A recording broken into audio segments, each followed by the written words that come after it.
So this talk grew out of my experiences in talking to companies all across the spectrum of SRE practice, especially over the last 3, 4+ years.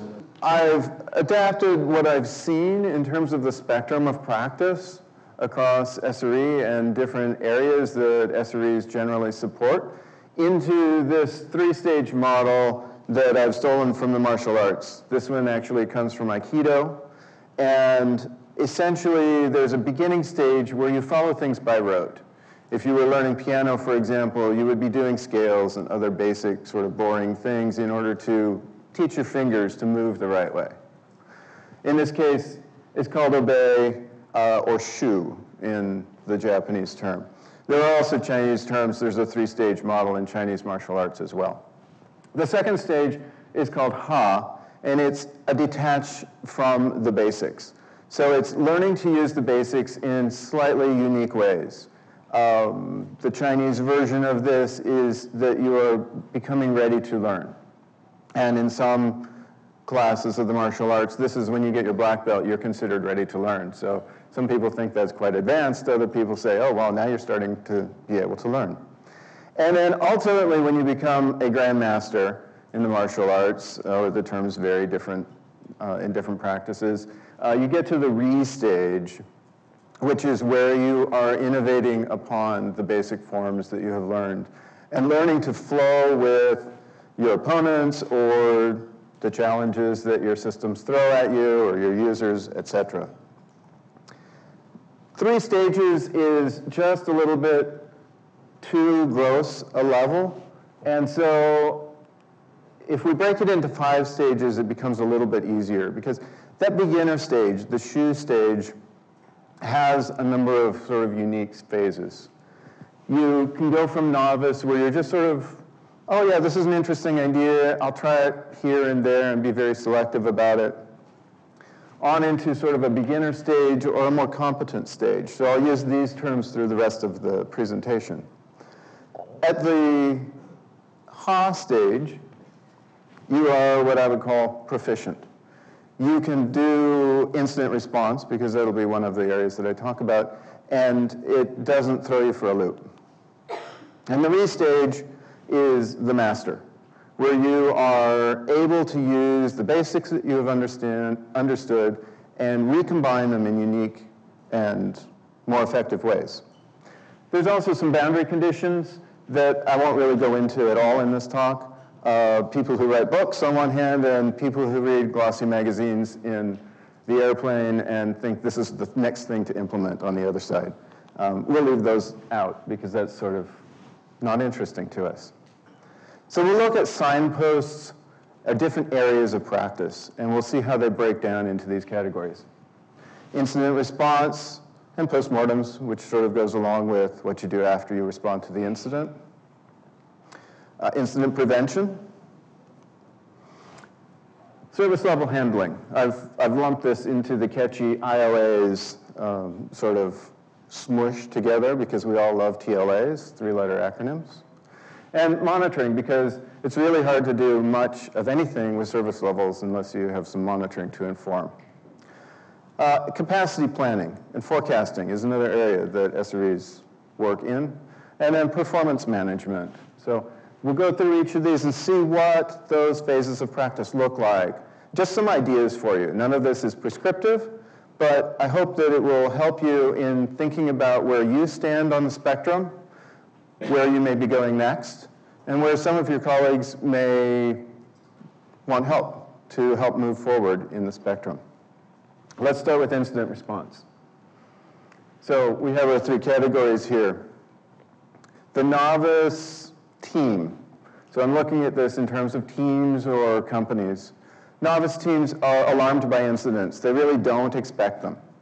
Now, I know that sounds naive to many of the people in this room, but again, think about where you were at the beginning of your career, or in some companies where incidents are alarming.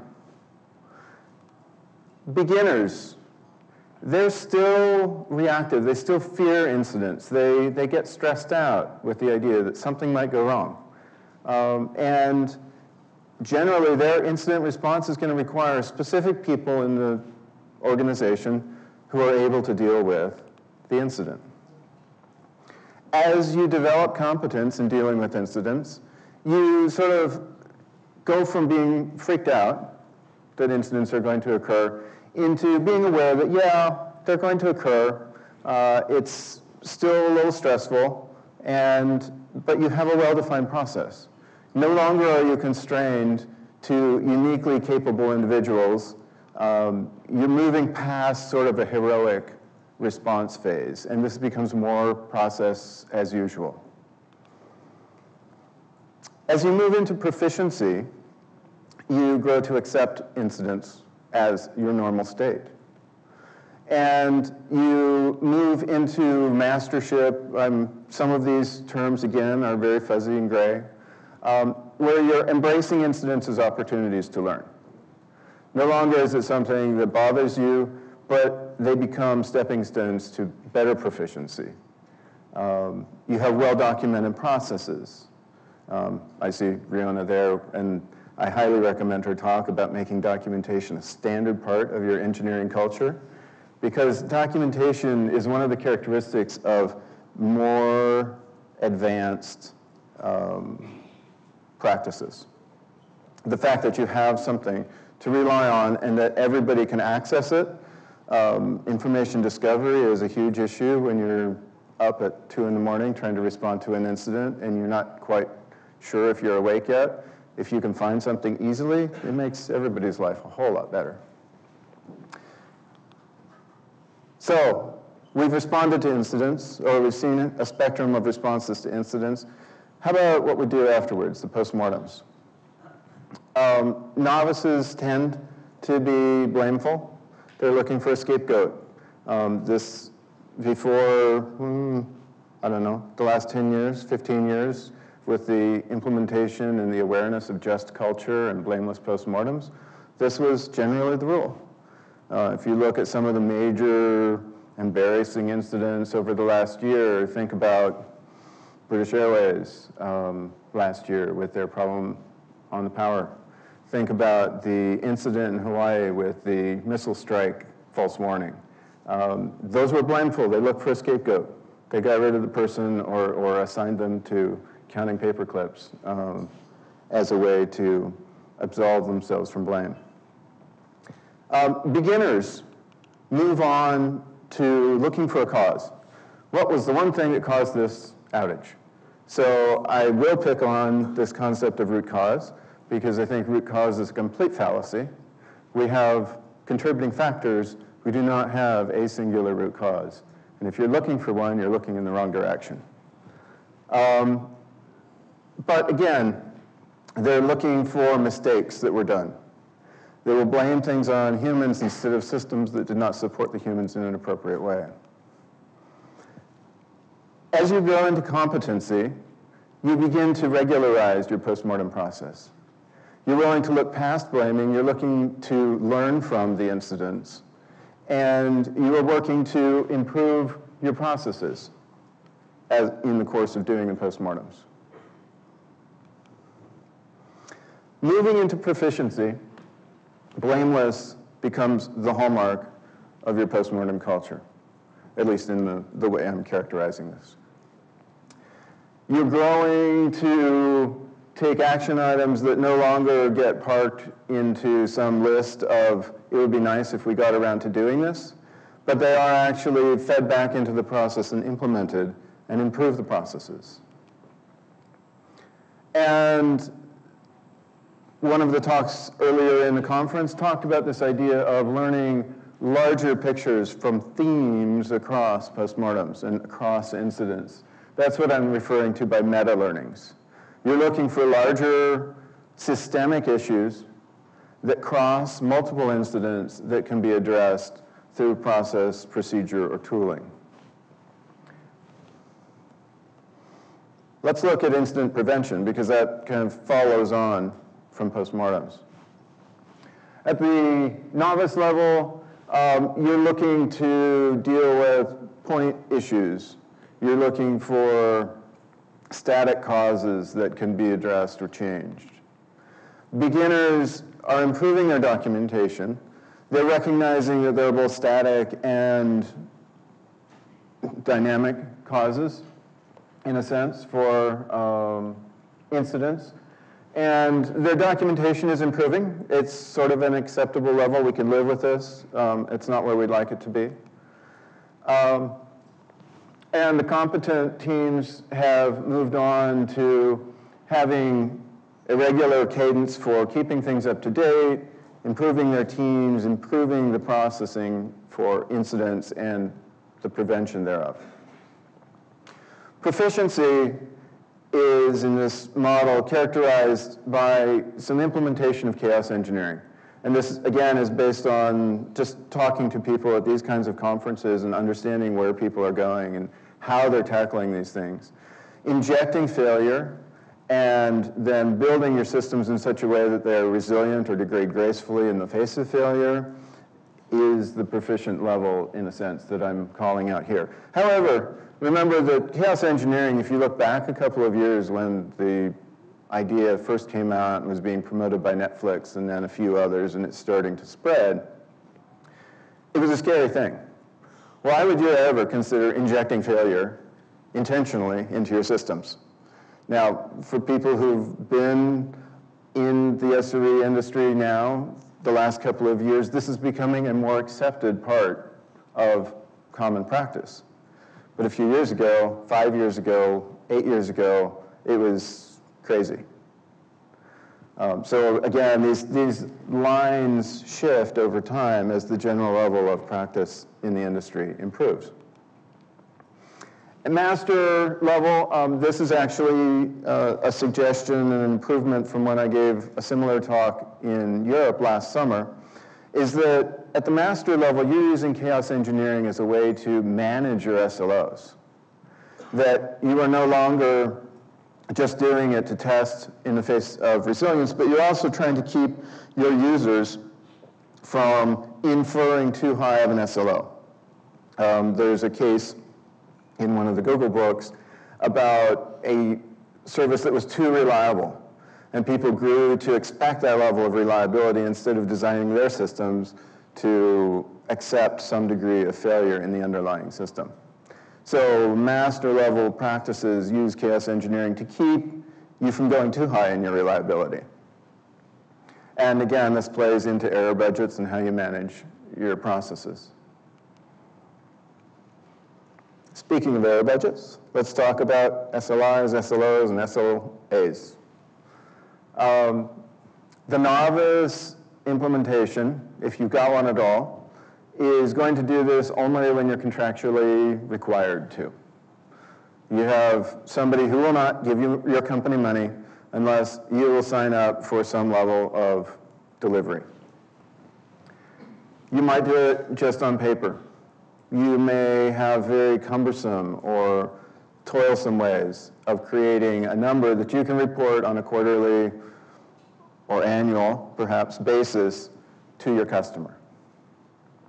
Beginners start to recognize that there is a difference and a value in something beyond just a contractual, we are required to do this. And they begin to measure, let's say, the easy things. Maybe it's easy to measure, let's say, latency of your service. And so another one that is a common thing is, let's talk about an MTTR. We won't necessarily look at the distribution of times it takes us to resolve incidents, but we'll report an MTTR and we'll make sure that stays below some level. As your competency grows, as you grow into a competent level, this becomes a primary characteristic of how you operate your business. You're probably measuring 80+% of your services. You're doing it to internal guidelines, which is the SLO, as opposed to the SLA, a contractual level. This is becoming a more normal part of how your company discusses the services. Now, when I talk about SLOs, this could be implemented toward an error budget, so use the terms slightly interchangeably there. I know they're not exactly interchangeable, but as you move to proficiency, you have a well-developed environment. You are recording baselines. You can look at historical changes. You can start to understand more about how your system behaves because you have a comprehensive set of SLIs, indicators, and internal objectives. And at this point, the SLAs, which are your contractual things, really become not that important because you're focused on the things that matter. And this is kind of, I had to put something down for what a master level implementation of service handling is.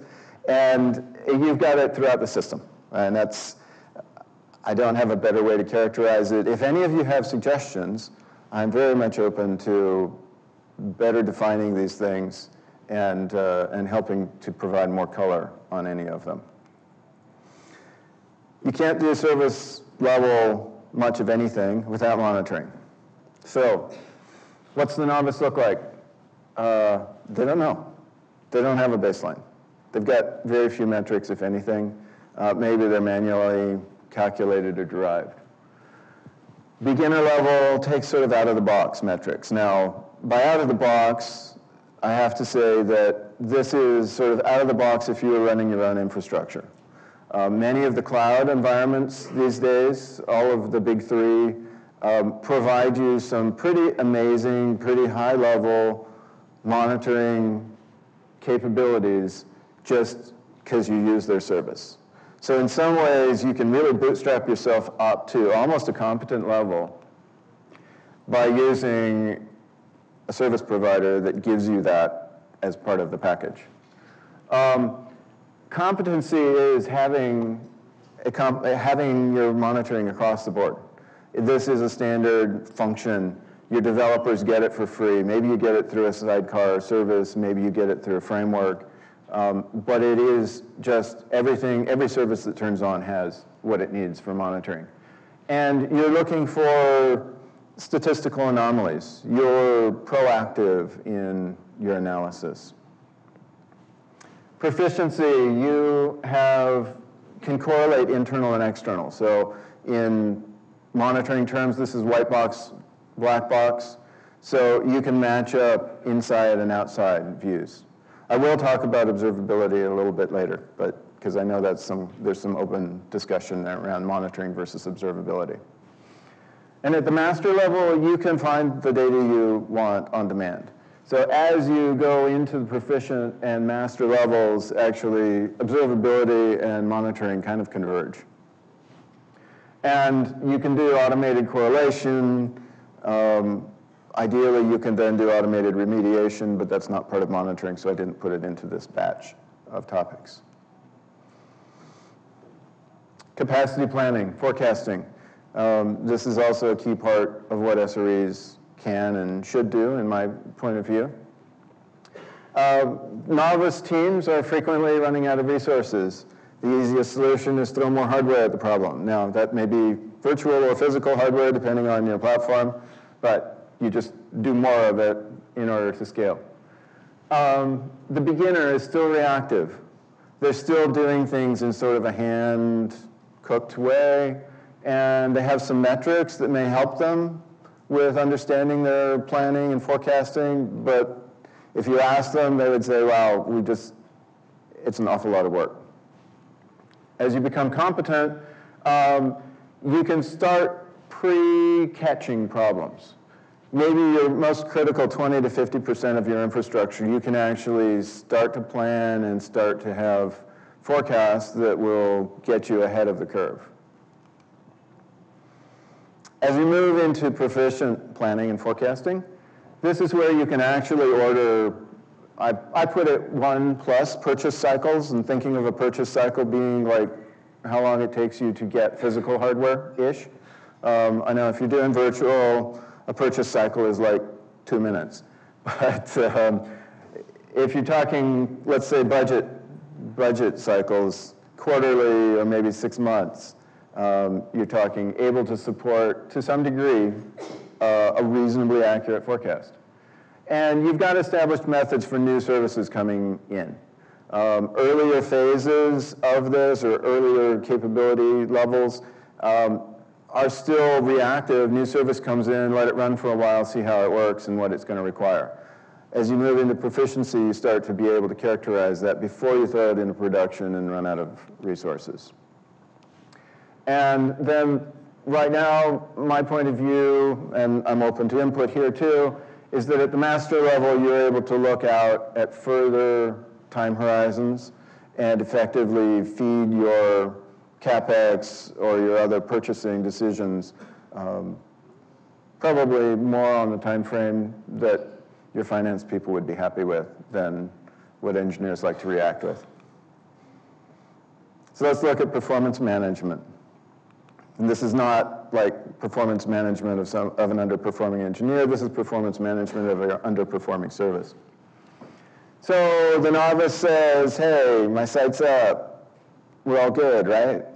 The beginner starts to be able to look at that with a little bit more nuance. And this is getting a little more high level and hand wavy, I realize. Take it as a general model or framework.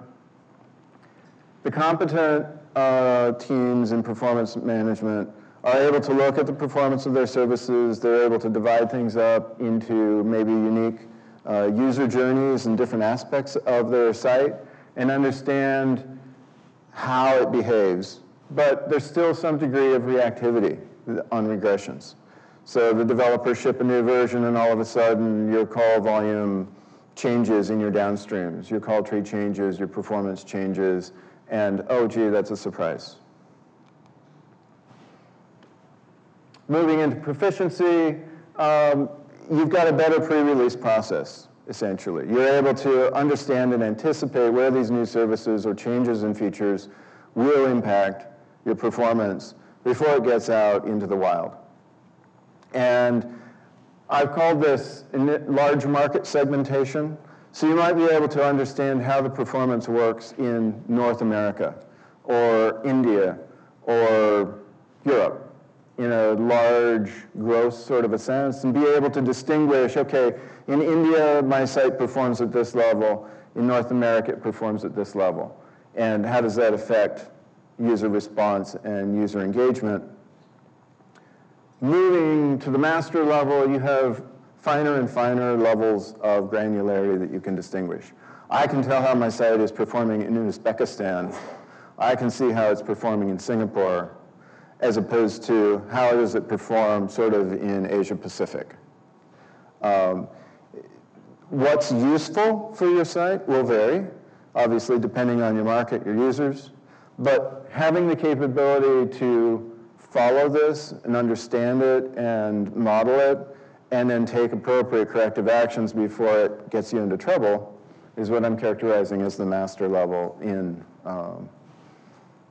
capacity planning. Oh, that was supposed to be performance management. Sorry, my titles were off there.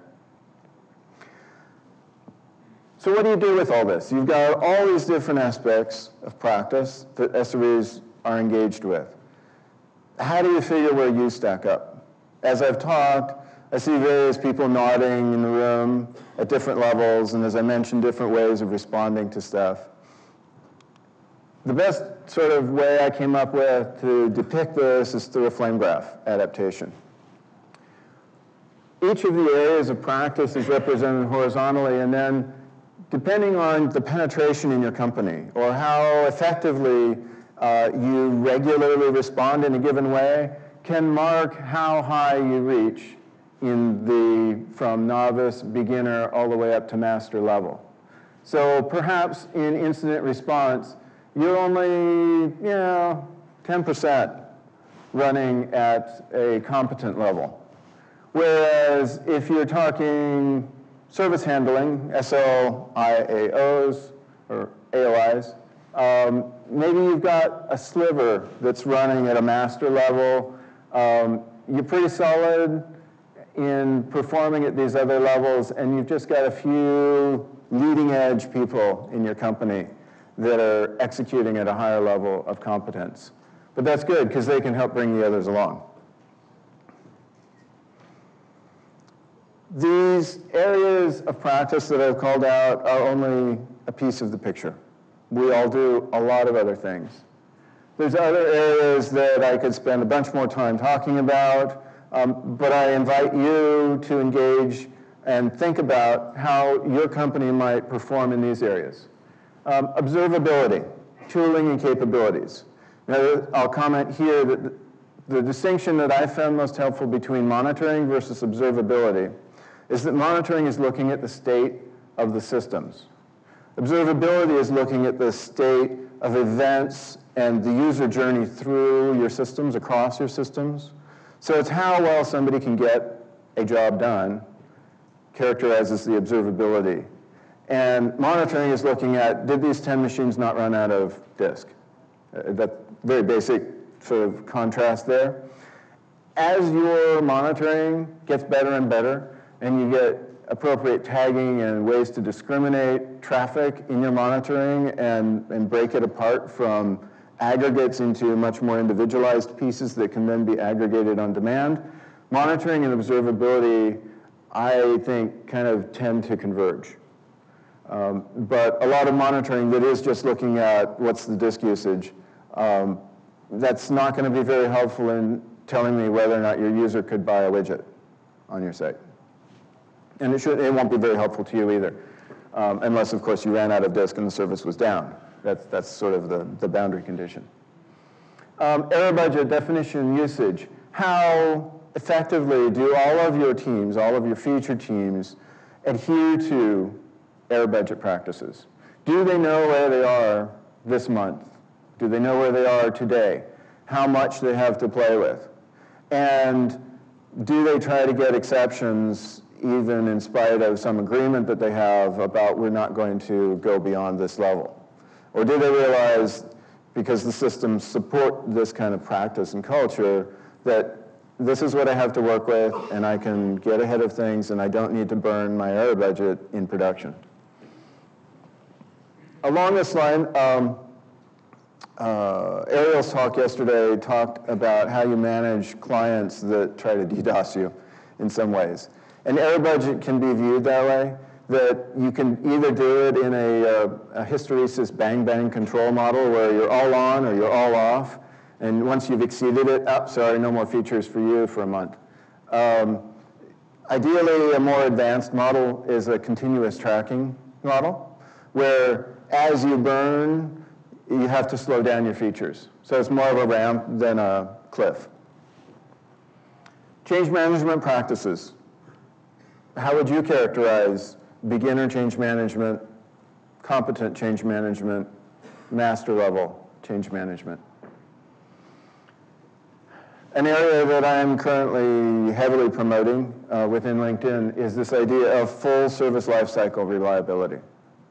Engaging with your feature teams from the point in time where they're dreaming up new ideas until the point in time, sometime in the future, where they've been turned off and fully pulled out of your code repos and their ancient history. Do your services actually plan to be retired? Similar to the financial model of, are you planning for retirement? Your future devs should be planning for the retirement of their services, because there is a lifespan for their service. If they aren't thinking about it, they should be. And as SREs, I will encourage you to have them think about the future of their service, not just, do I get to turn it on next month? How about new services?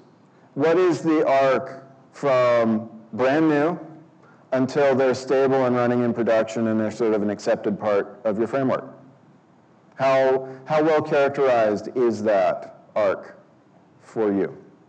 How many deviants do you have from it? What fraction of your time as SREs is spent on toil? So all of these things are areas that can be characterized. Well-functioning teams will tend to have their toil fraction relatively under control. And ones that are newer to the game may not know what toil is, or if they know what it is, they consider it aspirational to have it under control.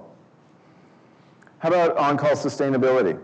These are all things that can be measured. In this one, I'll point to the mean time to sleep article by Ryan Franz and a presentation he gave at Velocity, where they're monitoring how many times their developers, their on-call people, are being interrupted while they're supposed to be sleeping by events. And all of these things go to a humane working environment. Every 9 is going to cost you more than the one before it. Accordingly, every advancement along these axes of practice will take more work. But then again, you're building on a history of success. So, how widely are these practices adopted across your organization? When you're talking SLOs, is it 1% of your services that have established SLOs? Is it 95% of your services that have established SLOs? Likewise, how well do your practices and your people maintain the practices under pressure? When you're doing incident response, do you have a well-oiled machine until the site is completely down? Are little outages handled well, but big outages, everybody loses their mind and runs around like chickens?